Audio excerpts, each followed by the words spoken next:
Bienvenue sur Green Cash, le podcast qui explore les coulisses de l'investissement dans la climate tech. Ici, on parle impact et profit, défis climatiques et innovation, mais surtout des hommes et des femmes qui financent par leur choix d'investissement un avenir durable. Parce que comprendre la finance à impact, c'est poser les bonnes questions à celles et ceux qui la font. Parce que allier rentabilité et impact positif, c'est possible. Parce que la climate tech, vue du côté des investisseurs, mérite d'être décryptée. Je suis Marine Goldenberg et chaque semaine, je donne la parole à un investisseur engagé qui partage son parcours, sa vision et ses conseils. J'espère que cet épisode vous plaira. Je vous souhaite une bonne écoute.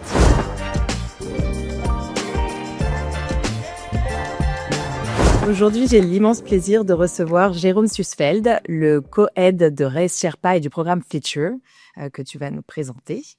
Mais avant cela, tu as cofondé Nestor, un studio d'innovation retail qui utilise le pop-up store comme un outil pour accélérer la transformation des marques.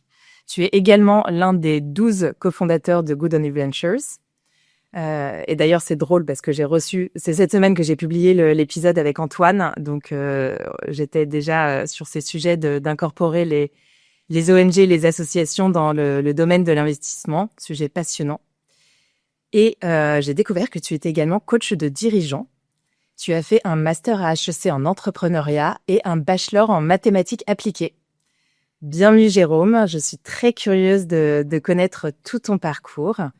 Et cet épisode promet d'être passionnant. Alors, Jérôme, justement, est-ce que tu serais d'accord pour te présenter qui tu es et ce qui t'a mené aujourd'hui à cette merveilleuse aventure de Raise Sherpa?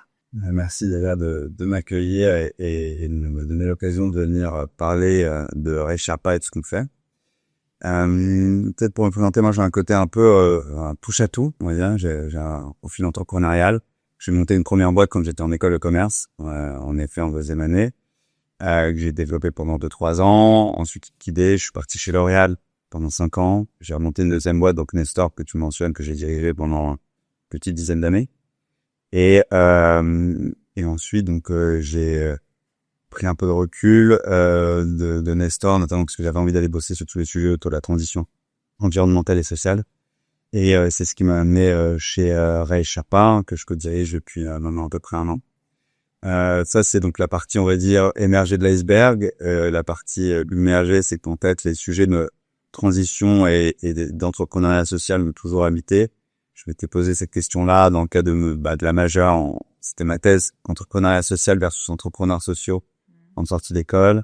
J'ai fait des missions de mesure d'impact pour des boîtes, donc le DH au Café Lo, dans le cadre d'un programme qui s'appelait à l'époque, qui était une association qui s'appelait Panel d'entrepreneurs et qui est devenue aujourd'hui Improve. Et je me suis toujours, dans toutes mes expériences, j'ai toujours un peu eu ce questionnement et eu cette envie de retourner sur ces sujets. Et c'est ce qui m'a amené à un moment chez Nestor à pas me sentir à ma place, à me faire coacher pour identifier ce que j'avais envie de faire. Et donc, qui étaient les sujets de comment accompagner la transition en mêlant financement et accompagnement. Ce qu'on fait chez Raise Sherpa. Et donc, ça m'a donné envie de me former au coaching et de commencer à coacher des dirigeants. J'ai eu l'opportunité après, en effet, comme tu disais, de participer à la création de Good On You Ventures, qui est un peu la dernière boîte, entre guillemets, que j'ai fondée, même si c'était pas en direct. Et du coup, après, j'ai décidé de prendre du recul de Nestor pour faire ces 2 sujets de financement et d'accompagnement autour de la transition à plein temps. Et c'est comme ça que je suis arrivé chez Raise Sherpa. Et alors, quelle a été l'opportunité? Comment tu as rencontré Antoine? Je suis un petit peu curieuse parce que tu aurais pu directement vouloir te relancer sur, je dirais, une boîte. Et donc, tu es passé par cette case de l'investissement. Alors, en termes de temporalité, je sais pas exactement comment ça s'est fait. Peut-être que tu peux nous dire, est-ce que Good On You Ventures est venu d'abord dans l'histoire et ensuite tu as cette opportunité avec le groupe Raise? Ouais, c'est exactement ça. Alors, en fait, Antoine, on se connaît très bien. C'est accessoirement, c'est le grand frère d'un de mes témoins de mariage. Donc, Ok, j'imagine. c'est une relation de longue date. Comment ça? Donc oui, en effet, si chez Nestor, à un moment, donc je pense que donc j'ai eu la chance d'avoir un associé qui comprenait que ma valeur ajoutée au quotidien de Nestor, elle était aussi d'aller chercher des sujets à l'extérieur et de voir comment on pouvait creuser, créer des ponts et dépasser aussi un peu le sujet. Et que j'avais besoin d'aller me nourrir aussi pour rester pleinement investi. Et donc, c'est comme ça que j'ai eu la chance de pouvoir démarrer des projets tout en me mettant encore pleinement investi chez Nestor et qu'on y trouvait tous les 2 notre compte. Et donc, c'est comme ça que j'ai commencé le coaching. Et c'est comme ça que j'ai démarré l'activité, ou en tout cas que j'ai commencé à participer. Donc, à l'origine de Good Venture, l'idée, c'était qu'on soit 12 cofondateurs et qu'on nous passe tous au moins une demi-journée par semaine en side de nos activités principales. Et c'est comme ça qu'on a lancé Good Venture, qui aujourd'hui s'est structuré, a pas mal évolué. Et donc, voilà. Et en fait, Antoine, je pense, m'avait contacté pour éventuellement que je les aide à la levée de fonds, que j'ai des bonnes idées et tout. Et j'aurais dit, j'ai quelques idées, j'ai peut-être un peu d'argent à mettre, même si j'en ai pas beaucoup. En revanche, je suis prêt à y dédier du temps et j'ai envie de rejoindre l'aventure, et c'est un peu comme ça que ça se fait sur Good Venture. Et donc, juste pour finir sur la temporalité, Good Venture aujourd'hui, ça a 3 ans environ. Donc moi, ça fait 3 ans que je bosse dessus. Je suis parti de Nestor il y a maintenant quasi 2 ans, une grosse année et demie. Et donc en fait, en partant après, j'ai bossé quasi à plein temps sur Good Venture et le coaching. Et au bout de 6-8 mois là-dessus, tout en cherchant une activité à plein temps, je connaissais déjà les équipes de chez Raise et notamment Anne-Sophie. Et en fait, dans le cadre de mes recherches, on a échangé et c'est en fait ensemble qu'on s'est dit que ça pouvait être hyper pertinent que je rejoigne l'aventure. Ok, génial. Bah écoute, avant que tu nous en dises plus et qu'on rentre dans le cœur du sujet, donc je vais dire, tu as fait un bachelor en maths appliquées. Ah ouais, on va parler de ça. Bah moi, je suis curieuse de savoir ce que tu t'es dit que tu allais faire avec ça, voilà, et en quoi aujourd'hui ça t'est utile. Aujourd'hui, je pense que ça m'est pas utile, malheureusement. Ouais. Non, en fait, c'est que c'était ma façon de rentrer par la petite porte de cette grande école. Non, en fait, j'ai fait, moi, je voulais faire une prépa et rentrer en école de commerce. J'ai pas eu les prépas que je voulais, et en fait, il y avait une voie préparatoire via Dauphine. Et donc, en fait, c'est une voie, puis j'étais bon en maths, accessoirement, et c'était une voie c'était la filière maths en voie prépa. Et donc j'ai fait cette voie prépa, j'ai raté les parisiennes de peu, et donc je me suis dit en fait je fais 1 an de plus et rentre en émission parallèle. Donc j'ai fait cette année supplémentaire, j'ai validé ma licence de maths appliquée, et du coup je suis rentré en école de commerce comme ça. Et pour la petite histoire, comme on parlait d'Antoine Martel, le petit frère d'Antoine, je l'ai connu à Dauphine, c'était mon premier pote à Dauphine, et donc finalement comme quoi fois à bon escient. Ok, c'est drôle. Bon, j'étais curieuse de connaître cet épisode. Est-ce que tu avais derrière la tête en démarrant ce bachelor de maths? Donc, ok, très bien. Donc, tu nous disais, ça fait maintenant 1 an que tu as rejoint l'aventure Raise. Est-ce que du coup, tu peux nous présenter un petit peu le groupe et du coup Raise Sherpa? Ouais, bien sûr. Donc le groupe Raise, c'est une plateforme de fonds d'investissement qui aujourd'hui en fait a 4 principaux fonds derrière pour accompagner à différentes étapes de la vie d'une entreprise, même à la majorité des étapes de développement de la vie d'une entreprise. Donc il y a un fonds de venture, un fonds, un bac qui est plus un fonds avec une logique, c'est un fonds article 9, mais qui est plus sur les logiques de capdev, et un fonds de private equity et un fonds immobilier. Et en fait, l'idée, c'est que l'intégralité des fonds de la plateforme de Raise, donc Raise se considère à juste titre comme un des pionniers de la finance engagée, et parce que notamment, en fait, dès l'origine de la création de la plateforme d'investissement Raise, il y avait la volonté que 50% du caride avec les équipes redistribuent, ils donnent 50% de leur caride à une fondation qui s'appelle Raise Sherpa. Donc Raise Sherpa existe depuis le début. Oui, exactement. Okay. Raise Sherpa a été créé à l'origine de Raise. C'est vraiment porté par Clara et Nouzak, qui sont les fondateurs de Raise, avec une volonté. Donc, à l'origine, Raise Sherpa, les missions de Raise Sherpa ont un peu évolué. À l'origine, l'objectif de Raise Sherpa, c'était vraiment d'accompagner la structuration de l'écosystème tech et de l'entrepreneuriat. Et donc, c'est un fonds de dotation où on allait à la fois financer des startups via des prêts donnables qui sont donnés directement à la startup et pour le fondateur. Et c'est quand même hyper important parce que c'est un vrai élément de différenciation. Et en complément de ces prêts d'honneur, donc 200 000 €, il y a un accompagnement gratuit pour accompagner le développement et le changement d'échelle de ces startups. Donc ça, c'est l'origine de Raise Sherpa, et continue à nous habiter. Aujourd'hui, Raise Sherpa, ça a pas mal évolué.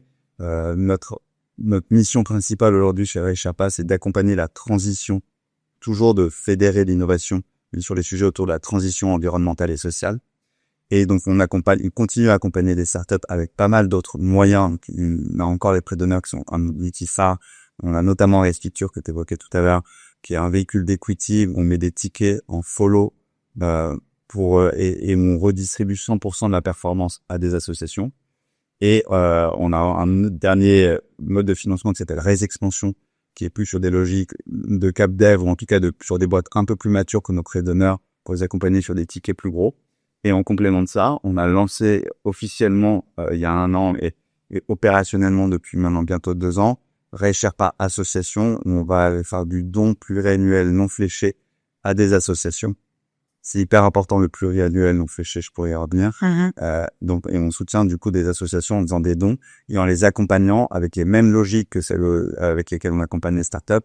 On se considère vraiment comme un accélérateur philanthropique qui a accompagné à la fois des startups et des associations et qui essaye de créer des ponts entre différents écosystèmes, l'écosystème de la tech dans son ensemble, des associations et aussi des corporates, parce que c'est une des vraies références pour Raise.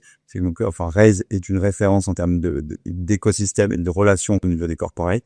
Et c'est un des trucs qui habite depuis le démarrage de la fondation, qui est comment en fait on fait des relations et comment on crée des ponts entre les startups et les corporates. Et aujourd'hui, on cherche à faire on continue à faire ça.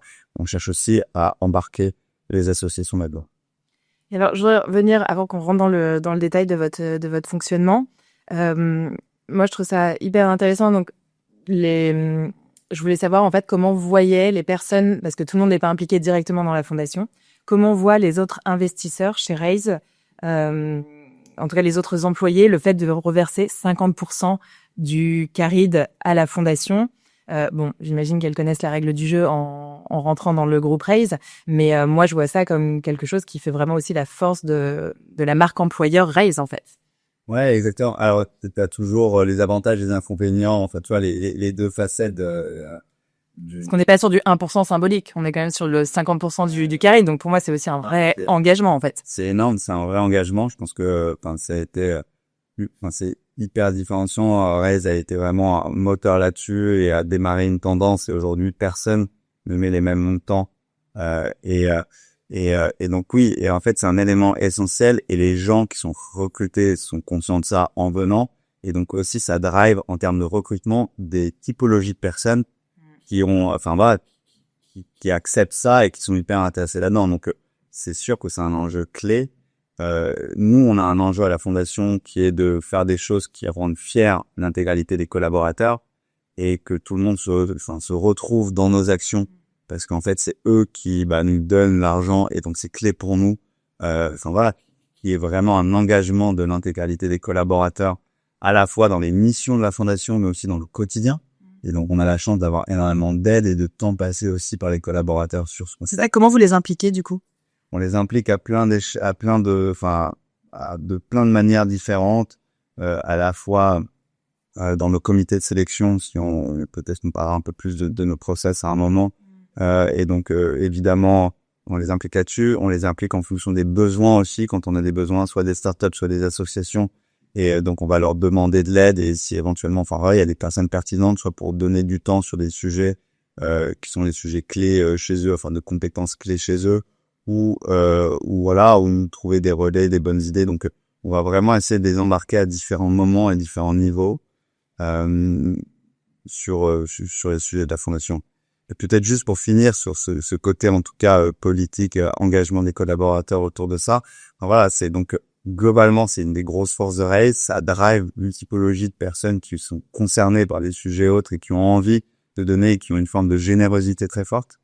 La face cachée du truc, c'est forcément qu'en effet, ça dénote dans un écosystème et que aussi, il peut y avoir, il y a des gens que ça peut surprendre, que tu peux te tromper de certaines personnes qui pourraient être des talents et tout. Donc c'est un choix très fort qui est totalement assumé et qui est pour le bien pour nous la fondation, ce qui nous donne à la fois des moyens et des gens autour de nous qui sont hyper bienveillants et qui ont envie de s'investir et qui ont envie de nous aider à faire grossir, nous à grossir et indirectement à faire grossir les gens avec lesquels on travaille. Est-ce que tu sais ou tu sens que ça inspire d'autres d'autres sociétés de gestion ou que ça commence aussi à faire écho parce que alors moi j'ai pas forcément connaissance alors à part je dirais un petit peu Good Only Ventures qui associe les ONG au bord de la société de capital risque mais est-ce qu'il y a d'autres acteurs un peu similaires à vous? Est-ce que certains vous consultent en vous disant mais nous on aimerait bien faire pareil, comment vous faites, c'est quoi votre strat? Alors oui, bien sûr. Ok. Il y a énormément, et c'est là où je pense que vraiment Raise a eu ce rôle de pionnier de la finance émergente. Déjà, peut-être pour revenir là-dessus, donc on a aujourd'hui dans la façon d'innover autour des sujets de philanthropie, où il y a eu plusieurs innovations qui ont été poussées par Raise. Il y a la fondation, en tout cas financée à 50%, enfin par le carry à hauteur de 50%.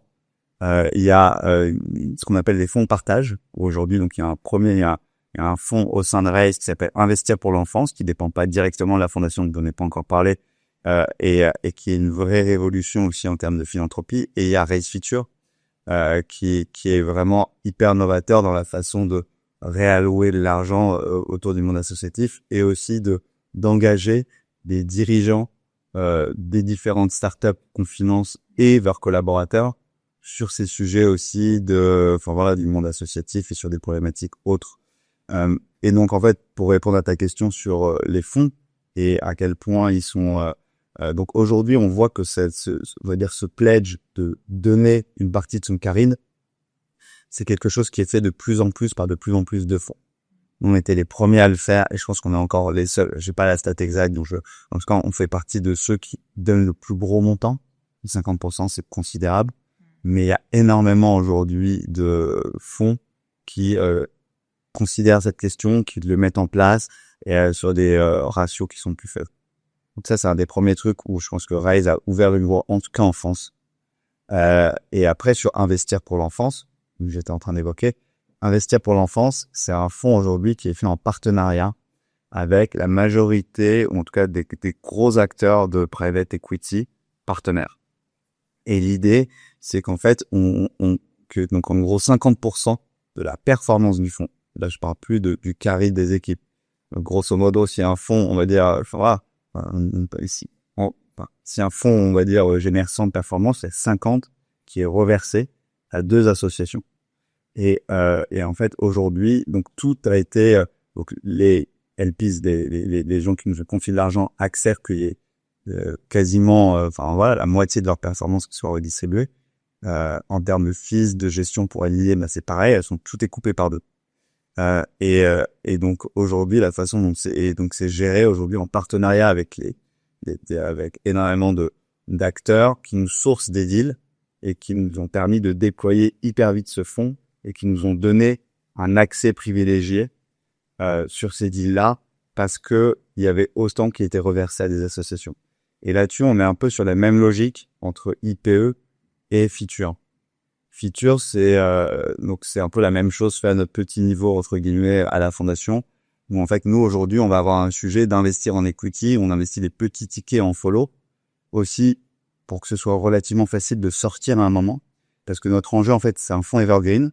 Donc, en fait, on a 50%, en gros, quand on place l'argent et qu'on va faire de la perf, t'as 100% de la perf qui est reversée à des associations et le sous-jacent qui est réinvesti dans le fonds pour qu'on puisse le réutiliser et le réemployer. Et en fait, nous, notre objectif, c'est de rentrer vite, entre guillemets, et sortir vite, même si on n'est pas hyper pushy sur les conditions de sortie, mais c'est pour ça qu'on va être relativement petit. Et donc, nous, on veut trouver les meilleures sociétés. Là, on a naturellement un prisme impact parce que on connaît toutes les boîtes qu'on suit avec lesquelles on travaille sont impact. On est vraiment ouvert à toute typologie de boîte parce que pour nous, notre enjeu principal, c'est aussi de travailler avec les fondateurs, de leur ouvrir notre réseau et de les accompagner et de les sensibiliser aussi à des sujets autour de l'impact et du monde associatif. Donc, on voit aussi ça comme un moyen d'embarquer les fondateurs, d'embarquer leurs équipes. Et donc, notamment, par exemple, là, on a fait un premier exit. Et dans ce premier exit, en fait, c'est le fondateur avec ses équipes qui choisit les associations à qui il a envie de reverser la performance qui était générée dans le cadre de notre investissement. Ouais, je trouve ça génial. Et après, c'est donc par exemple ce dirigeant, il peut aussi accompagner sur un plan plus opérationnel, du coup les associations. Exactement. Ouais. Donc nous, en effet, Pardon, mais je viens de réagir que j'avais pas répondu à une des parties de ta question qui était est-ce qu'il y a d'autres gens qui nous appellent pour parler de tous ces sujets, mais peut-être qu'on y reviendra. Mais en tout cas, juste pour rebondir sur ce que tu viens de dire.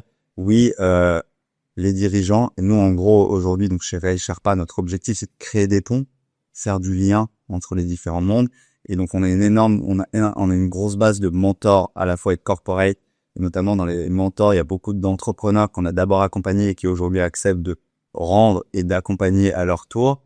Et donc, en fait, sur cette base de mentors, on les fait travailler énormément avec des startups au départ, mais aujourd'hui, de plus en plus avec des associations.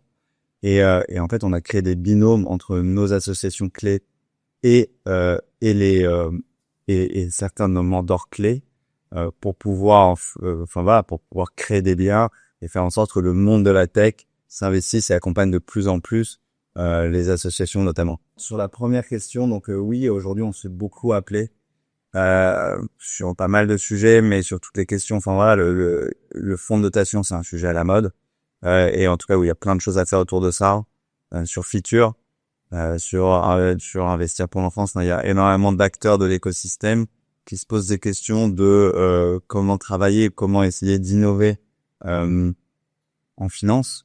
Et le fonds de dotation est un bon moyen d'innover en finance, en tout cas de réallouer et d'allouer des moyens à des choses qui sont pas forcément adressables directement d'un point de vue purement marché ou classique, dans des logiques classiques du monde de l'investissement au sens large. Est-ce que tu as un peu un exemple ou une story que tu pourrais nous raccompagner, nous raconter d'un investissement que vous avez fait dans une start-up, de l'argent que vous avez récupéré de l'exit et comment ça a profité à une autre association que vous avez vraiment vu décoller et se structurer?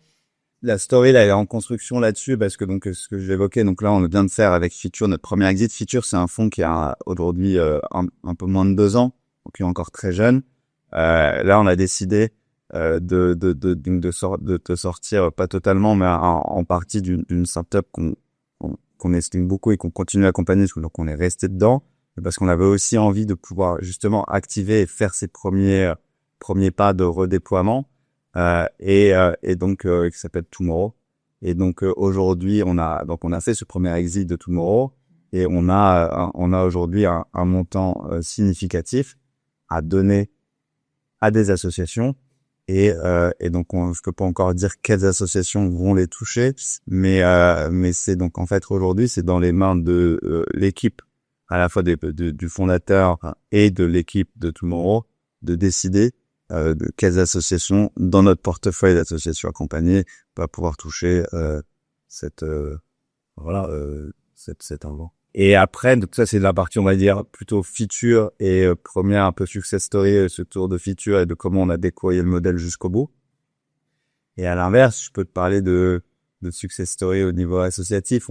Comme ça, nous aujourd'hui, avec les moyens qu'on met en place et où est-ce qu'on va et comment on accompagne les associations. Et donc ça, il y en a. Je pense qu'aujourd'hui, on en a beaucoup. Peut-être je vais revenir déjà sur l'origine ou la façon dont nous, on décide de financer des associations. Donc nous, en fait, on fait des dons pluriannuels non fléchés, ce que j'évoquais tout à l'heure. Pluriannuel, c'est 3 ans minimum. Okay. Non fléché, ça veut dire qu'en fait, on leur dit pas, vous devez mettre tout l'argent qu'on vous donne sur tel projet. On vous donne cet argent et on fait confiance pour l'utiliser de la meilleure des manières. Et pour quelle raison vous avez décidé, parce que vous pourriez exiger un petit business plan ou... Alors, on a des critères de sélection et donc on va... Sur l'association, mais pas sur les projets qu'elles vont financer avec les dons que vous leur faites. C'est un shift et c'est vraiment, pour le coup, aujourd'hui, il y a encore très peu de financeurs philanthropiques qui fonctionnent comme ça. Et c'est indispensable que de plus en plus de gens se mettent à fonctionner comme ça. Je crois que le chiffre que j'ai, c'est qu'aujourd'hui, 5% des montants alloués ou des financeurs, je sais plus, c'est des montants alloués aux financeurs, fonctionnent sur du pluriannuel non fléché. Et en fait, aujourd'hui, c'est le cœur du truc.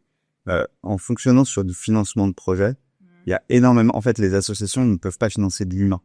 Il y a plein de donateurs au niveau associatif qui, en fait, veulent financer que du projet et pas de l'humain. Mais en fait, il y a besoin d'humain pour développer des projets. Donc, quand tu dis financer de l'humain, financer des recrutements. C'est des recrutements. Ouais, voilà. Financer des recrutements. Et nous, en fait, on considère que l'association, c'est elle qui est la plus à même de savoir comment utiliser cet argent, et aussi on veut lui donner de la capacité et de la flexibilité de se réinventer, d'évoluer, de saisir des opportunités.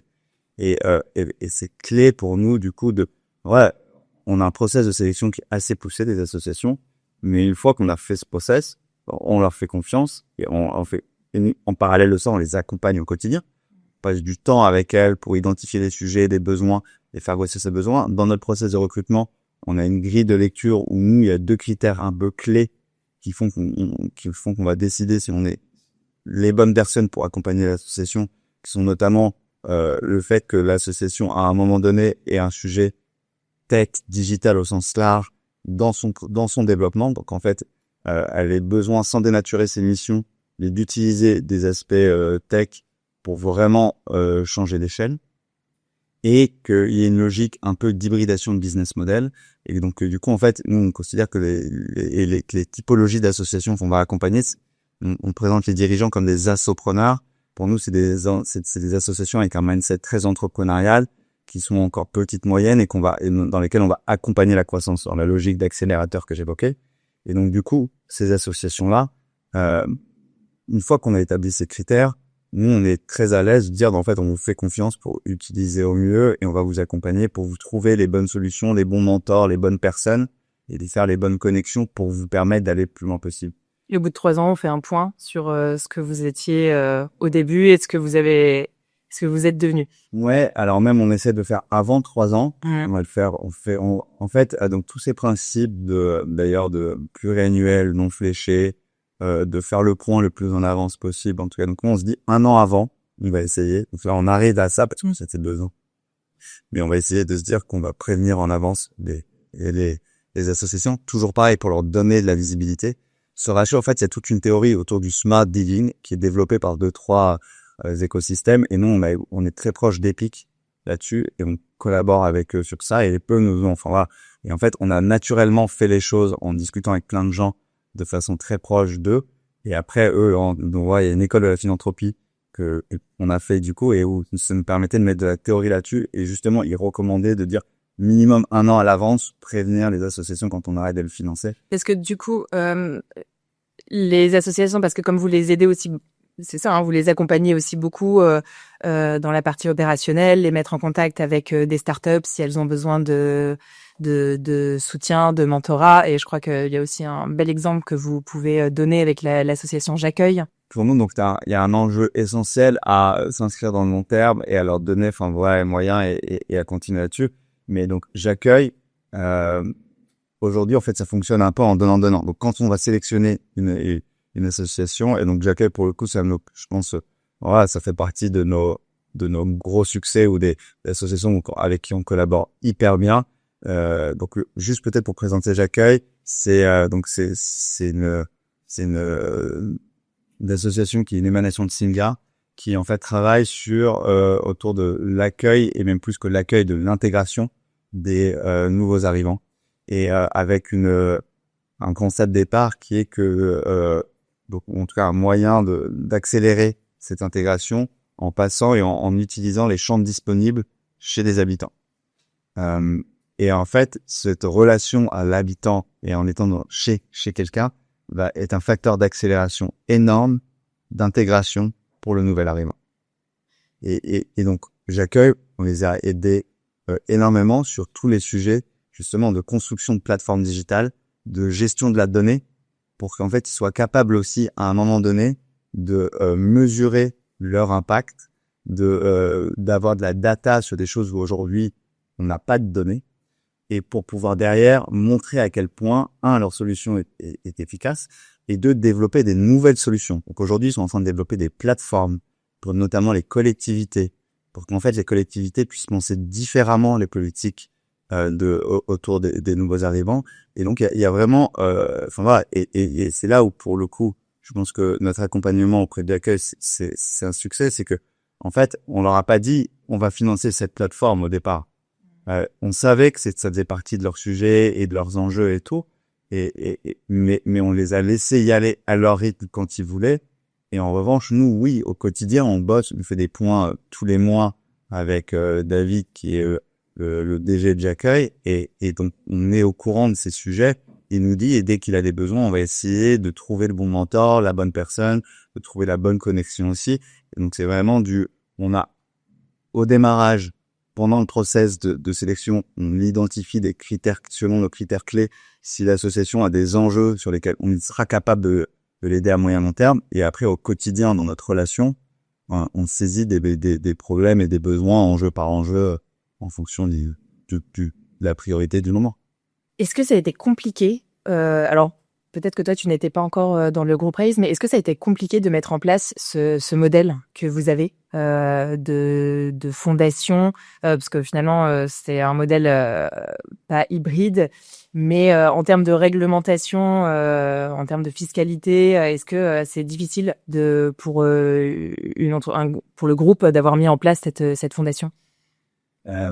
Alors, je pense que quand t'es pionnier de quelque chose, c'est toujours difficile parce que tu dois, mais je suis pas sûr que la plus grosse complexité, donc en effet, moi, j'y étais pas au moment de la création de la fondation notamment, mais, de ce que j'ai compris, et je pense que la plus grosse complexité, elle est plus humaine et culturelle que, réglementaire.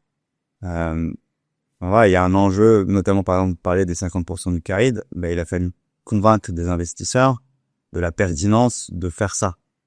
Et il faut continuer d'ailleurs, c'est un enjeu permanent de continuer à convaincre les investisseurs de la pertinence du modèle. Donc oui, il y a une complexité à faire évoluer les mentalités. Si je reviens sur le sujet réglementaire, il y a évidemment quelques enjeux réglementaires et des questions et tout, mais globalement aujourd'hui la réglementation telle qu'elle existe et existait permet déjà de faire beaucoup de choses. Et le statut notamment des fonds de notation donne quand même pas mal de possibilités et pour faire des choses intéressantes. Donc pour moi c'est plus un sujet de culture, de mindset, d'envie. Et alors j'aurais deux points que j'aimerais aborder. Alors le premier, ce serait sur l'hybridation du modèle économique des associations. Parce que c'est vrai qu'on l'oublie, on pense souvent, et c'est malheureusement la majorité des cas, des associations qui galèrent et qui passent beaucoup trop de temps à aller lever des fonds et qui aller chercher des dons et qui pendant ce temps-là ne font pas le cœur de leur mission. Mais il y a aussi des associations qui gagnent bien leur vie. Et puis d'ailleurs, chez Good On You Ventures, par exemple, vous avez des ONG qui sont au board et qui sont pas que là pour conseiller, qui sont aussi investis financièrement. Donc on oublie, je trouve, que ces associations peuvent arriver à une forme quand même de rentabilité. Et du coup, comment est-ce que vous les accompagnez? Est-ce que vous voyez des associations qui finissent par arriver justement à ce système de rentabilité et qui pourraient presque à un moment donné devenir des entreprises, mais qui font le choix de rester des associations? Et dans ce cas-là, pourquoi est-ce qu'elles font ce choix stratégique? Ouais, il y a plein de choses j'ai envie de répondre plein de trucs différents à cette question, mais non, il y a plusieurs. Alors déjà peut-être sur l'enjeu de la rentabilité, ou en tout cas des associations riches, on va dire, et moins riches, il y a une vraie question autour du financement du monde associatif. Et donc ça, c'est un des sujets sur lesquels on se pose des questions, on se dit comment on peut essayer d'accompagner, mais donc oui, aujourd'hui, j'ai pas le chiffre exact, donc je veux pas dire de bêtises, mais il y a quelques très gros acteurs qui captent une très très grande majorité. Je crois que le chiffre c'est 90%. Je le dis avec des pincettes, des dons, ou en tout cas des dons publics, on va dire de toi et des subventions. Ah d'accord, des dons, donc pas des subventions. Ouais, mais ce qui en fait se représente un chiffre énorme dans la globalité. Et donc en fait, pourquoi je dis ça, c'est qu'en fait il y a des alors je dirais pas qu'ils vivent bien, et je veux pas parce que je pense qu'aujourd'hui le financement du monde associatif est compliqué pour tout le monde. Mais globalement, en tout cas, il y a des très gros acteurs très connus qui captent une grosse partie des financements. Et il y a énormément de petits acteurs qui ont énormément de mal à se financer. Donc ça, c'est un premier sujet de comment en fait t'arrives à corréler les deux. Et là, on n'est même pas tant sur le business model. On est vraiment sur, tu vois, la façon dont est réparti les modes de financement. Une fois que je t'ai dit ça, si je rentre vraiment sur le sujet des hybridations du business model, les associations, elles n'ont pas le droit d'être rentables. Pas dire. Ou elles n'ont pas le droit de se reverser les plus-values qu'elles font. Oui. Elles n'ont pas le droit de se reverser, mais elles doivent, enfin voilà, elles doivent quand même être avec des budgets qui sont relativement proches d'une forme de break-even, où après tu peux avoir possibilité une partie enfin voilà, d'étaler tes financements sur plusieurs années, etc. et tout. Mais il fallait globalement dans le mindset, enfin voilà, ça fait partie des sujets qui est globalement de dépenser ce qu'on te donne, quoi. Et il y a une autre question aussi autour de ça, et notamment autour des business models et de générer des revenus pour le monde associatif, qui est de comment en fait tu finances. Quand tu fais payer quelque chose en tant qu'association, si tu as le statut d'utilité publique et que tu bénéficies du coup de la capacité à émettre des reçus fiscaux, donc à bénéficier finalement d'une subvention indirecte de l'État, tu es en risque de faire de la concurrence déloyale. Donc tu as des sujets de pricing sur quel est le bon prix par rapport, et s'il existe une solution dans le privé alternative, et qu'est-ce qui justifie que moi j'ai un prix haut où je bénéficie d'avantages fiscaux pour émettre un service complémentaire qui est fait par quelqu'un du privé.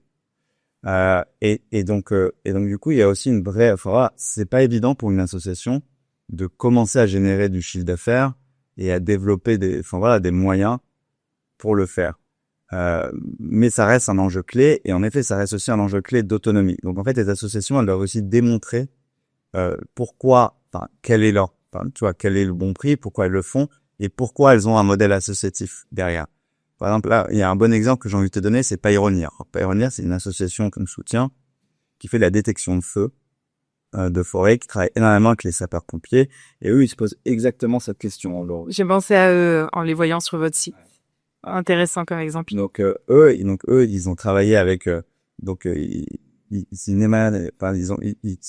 l'association a émergé grâce à Data for Good, qui en fait aujourd'hui participe à un côté open source, à mettre à pousser ou à inciter des ingénieurs à donner du temps bénévole pour permettre à des associations d'émerger ou aider des associations sur des sujets tech.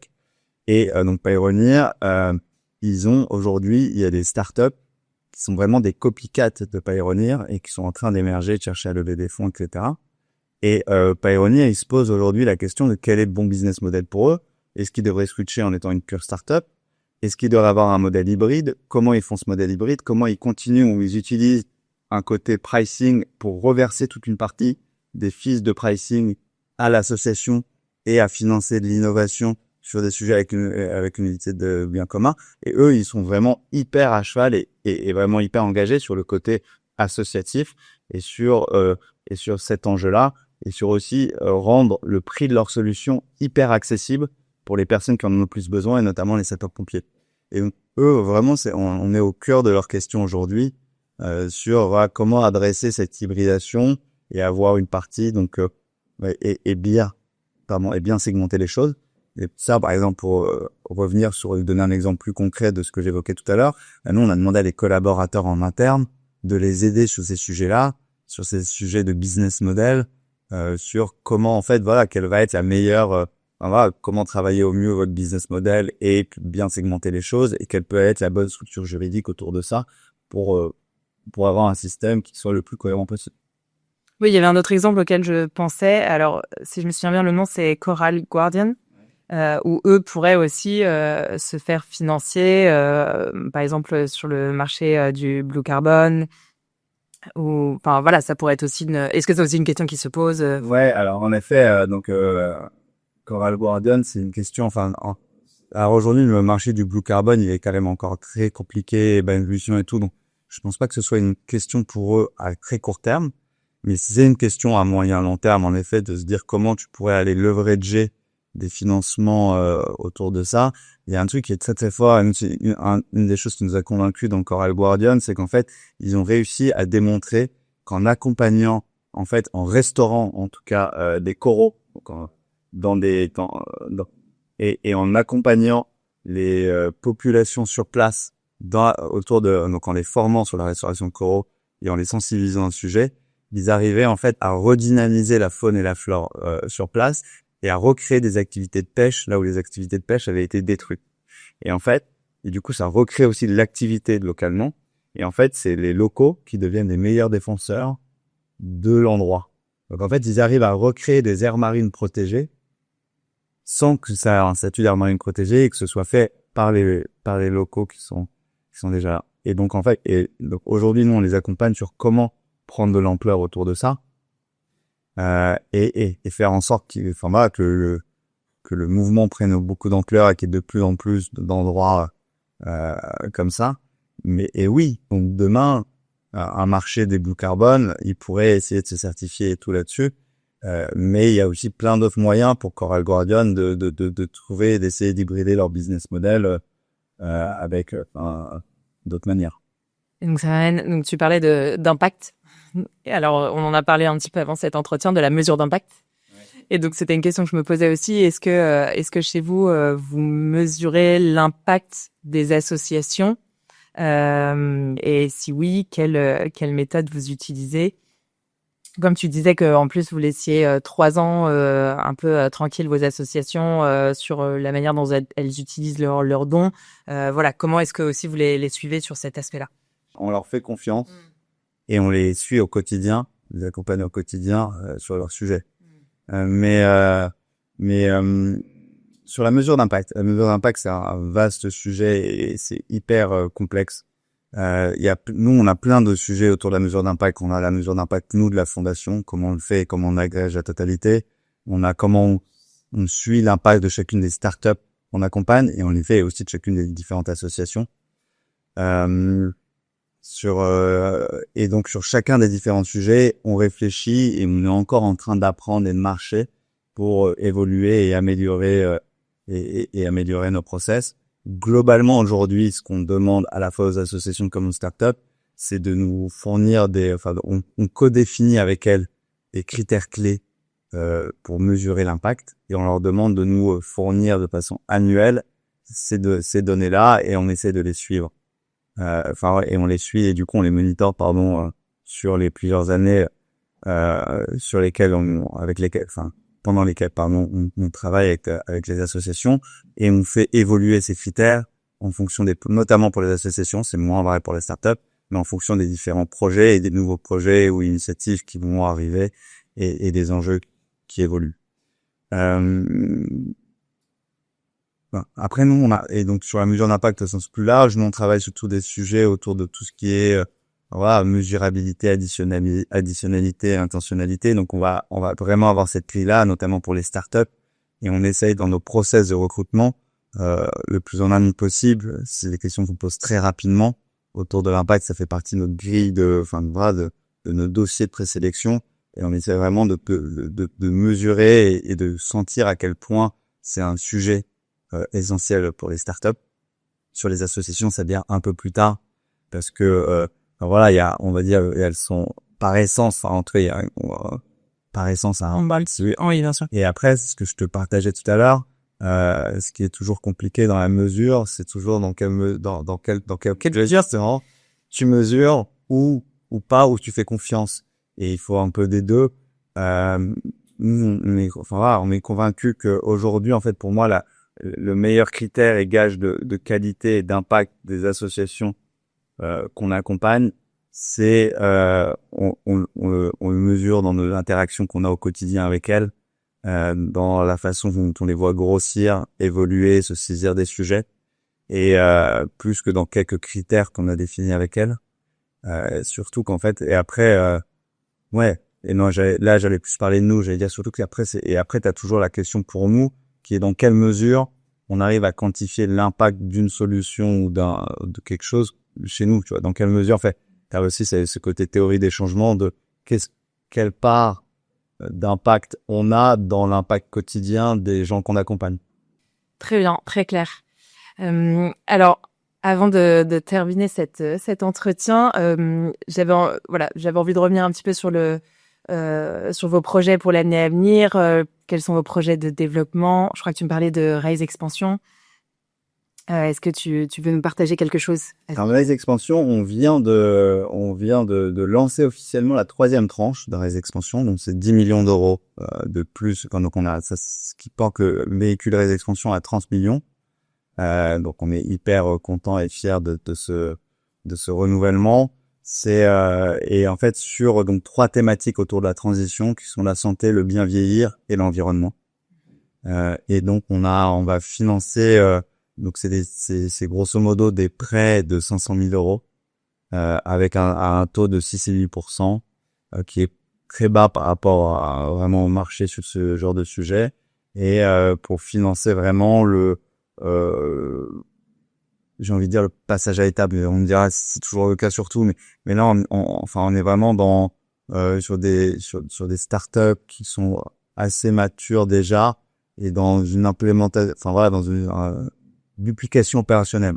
Donc ça va être participer à la création d'une nouvelle usine en allant leverager ça. Donc là pourquoi je parle d'usine, c'est puisqu'on vient de financer des nouvelles fermes c'est de l'aquaponie, et donc sur l'arbre justement la création d'une nouvelle usine en Île-de-France, et où eux ils ont un sujet d'être hyper local dans la façon de produire. C'est des petites usines où ils produisent localement et derrière ils distribuent localement, et plutôt que produire, pardon. Et donc voilà, donc on est vraiment dans ce mindset là sur Rise Expansion.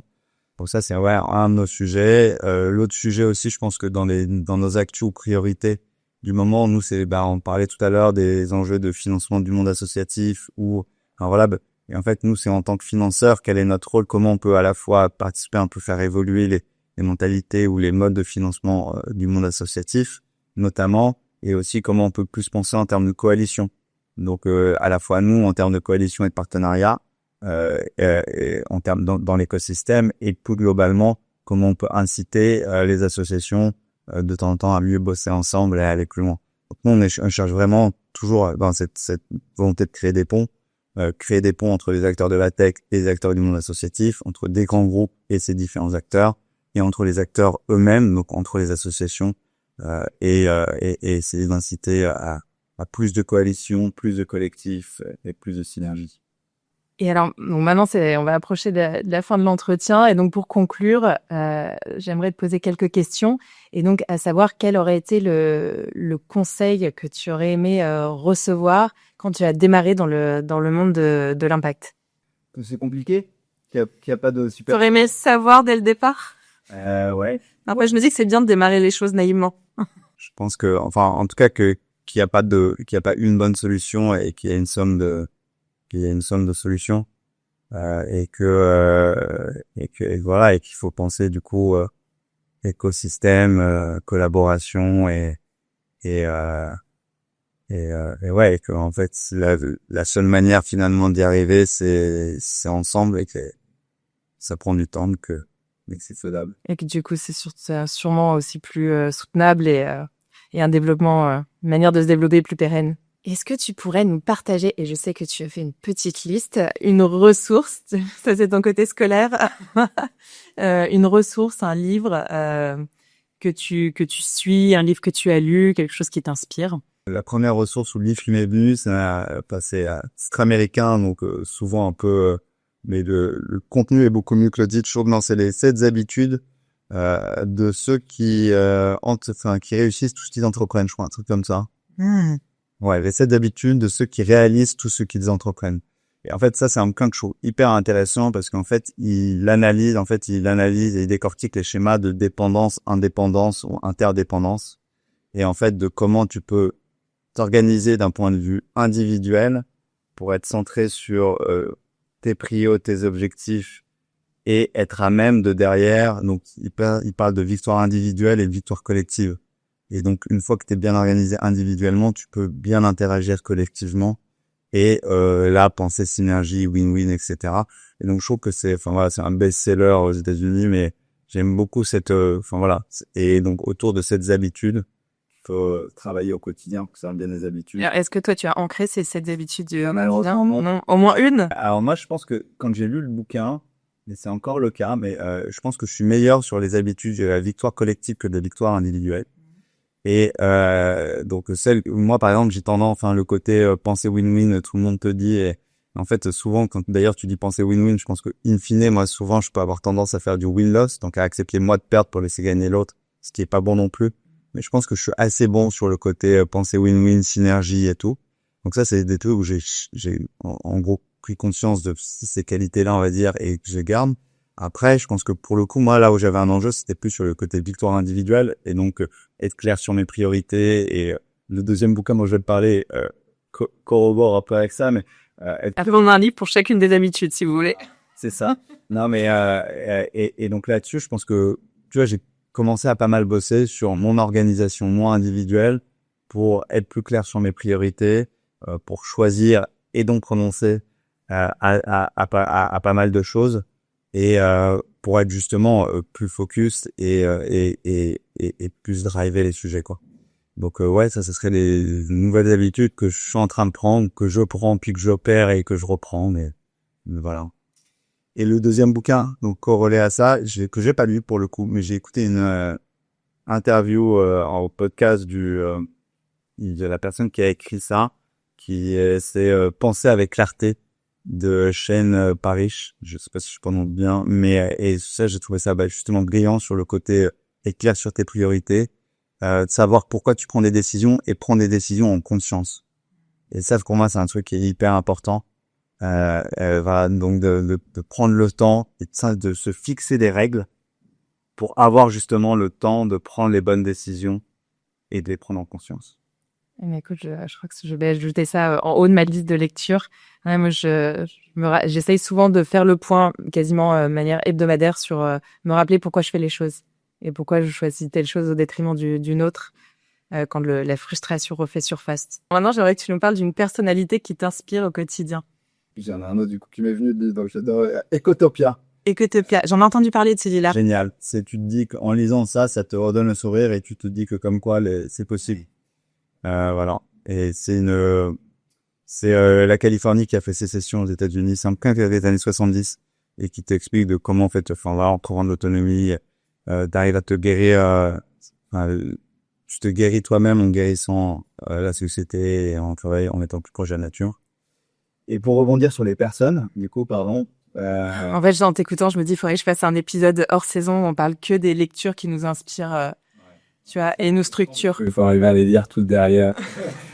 Non, mais j'en ferai un par saison. Ouais, c'est clair. Je ferai la Green Library. Ça te donne derrière le bouquin pour l'année. Non, dans les personnes à qui j'avais pensé, pareil, il y en a deux. Il y avait Coralie de Make Sense qui en fait bosse sur tous les sujets, mesure d'impact, à la fois pour Racine Carré et pour les différents fonds de Make Sense. C'est une des fondatrices de Make Sense et qui aussi a travaillé sur tous les sujets, en tout cas qui est le lead chez eux sur tous les sujets de politique RH. Et je trouve qu'ils sont hyper novateurs et hyper en pointe sur ces sujets-là. Et donc je pense que, c'est vraiment quelqu'un de intéressant, je pense. Ok, génial. Sur ces deux aspects. Et d'autres personnes que j'avais en tête, c'est une personne que j'ai connue récemment, que je connais pas bien, mais j'ai fait une intervention à Vivatech avec elle. C'est Nora de Unconventional VC, qui est suédoise, et qui et j'ai trouvé que tout ce qu'elle a mis en place sur les sujets justement d'inclusion, de diversité était top. Il y a énormément de batailles, elle fait plein de choses, elle met tout ça hyper en avant et elle est hyper engagée aussi sur l'accompagnement derrière des participations autour de ça et c'est un super fond. Donc voilà. Ok, super. Et alors, pour terminer, où peut-on te suivre et te contacter si tu veux être contacté? Ouais. Me suivre nulle part. Non, je suis pas le meilleur sur les réseaux sociaux. Non, j'ai LinkedIn, même si je suis pas forcément hyper actif et que je poste pas énormément, mais je pense que c'est quand même le meilleur moyen à la fois de me suivre et de me contacter. Très bien. Écoute, un immense merci, Jérôme, d'être venu passer cette heure avec moi. C'était super. Et donc, je t'attends pour un prochain épisode sur nos lectures respectives. Grave, avec plaisir. Vous venez d'écouter Green Cash, le podcast où l'argent vient financer un avenir fertile. Si cet épisode vous a plu, s'il vous a inspiré, partagez-le, abonnez-vous et laissez-moi un avis 5 étoiles. Je sais que c'est pénible, mais c'est très précieux pour moi et mon travail. On se retrouve très vite pour un nouvel épisode. À bientôt sur Luncash.